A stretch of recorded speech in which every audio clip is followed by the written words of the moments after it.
So what are utils?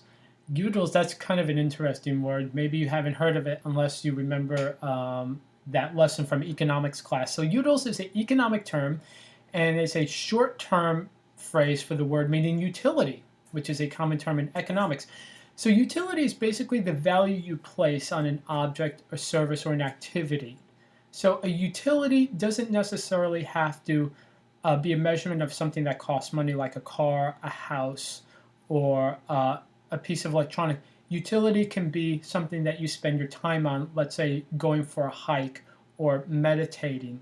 And what you want to do with utility, this is sort of a universal measurement that you just place a value on these things. So, for instance, let's think about the physical things that you want in life. Okay, a specific car, a specific house, where you want to live, and you probably place a very, very high utility on that. Let's say you're a car person and you want to buy a Lamborghini Huracan, and that Lamborghini Huracan, whether it's new or used, or let's just say it's slightly used, and the car has a physical price of $175,000. Now, what is the utility of that car? Well, if you're really into cars, you probably have an extremely high utility for that car. But let's just say you want to become very rich. You're not really into cars, but you feel like you just want to have the trappings of wealth. Well, chances are you will not have a high utility for that car, because once you buy it, you realize, well, you don't want to drive it around that much. And also, it bothers you a lot because you didn't realize the maintenance, of the insurance, the fact that when you replace tires on a Lamborghini, you're not looking at a couple of $100 expense, you're looking at a couple of $1,000 expense. And if anything breaks on that car, it's basically a 4 to 5 figure repair bill. It's not changing the wiper blades is probably the only thing that'll cost under $1,000 on that. And then you realize, oh, this car is so expensive. I didn't realize everything would be. And then the utility of that car for you goes down because you're probably not going to want to drive it around as much. You're not going to appreciate it as much.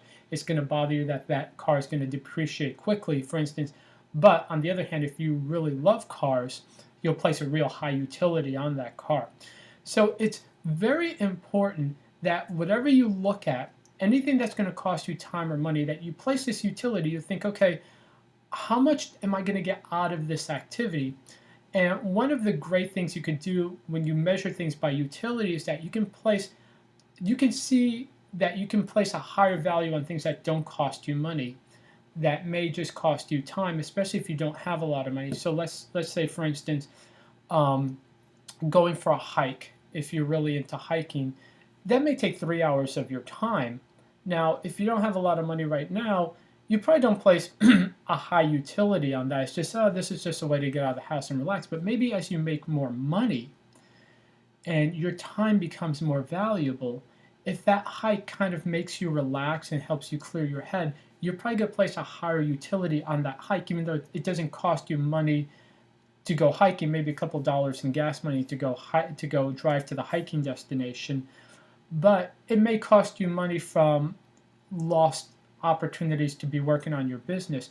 But you may say, I'm willing to, 3 hours of your time when you're rich is worth $6,000.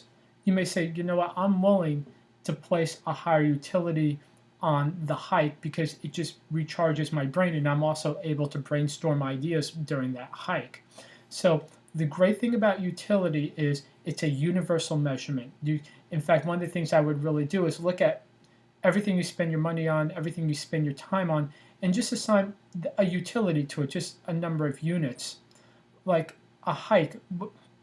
A hike may be worth more to you than spending 3 hours at a bar where you spend $50, but 3 hours at the hike you spend no money, but it has a higher utility because you feel better after that hike. So I certainly recommend, if you want to look up utility in its economic form, I think it'll really help you out, because what you want to do is, as you accumulate wealth, you don't want to squander it on stuff that you don't really place a high value on. You actually want to see where you can find value in stuff that doesn't cost money, that just may cost you time. So, and from my personal experience, I've learned now to place a higher utility on stuff that doesn't cost money, so you can preserve wealth just going down the road. Like I enjoy going for walks a lot. Sometimes I just enjoy relaxing. I've learned the value as I gotten older, just to take a half hour and just get away from the computer, get away from social media, get away from work, and just relax.